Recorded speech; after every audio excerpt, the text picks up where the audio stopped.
This is the new X cable that you got. These are the key positioning for both. We have key positioning. When you get the cable, you need to rotate it clockwise 7 or 8 times like this, so the cable will eventually, after using it, all the wires will be stranded together. Unplugging the old X cable. The X cable is connected from the X motor to the main board here. The best way to unplug it is from the bottom of the machine.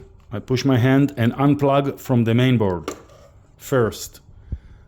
Then from the top, catch the wires and unplug the other side cable. Now I'm going to insert the new cable from the bottom. I'm going to plug it to its position.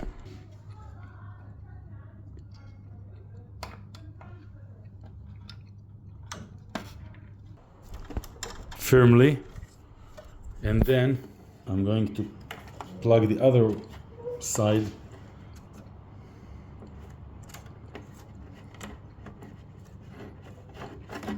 And that's it.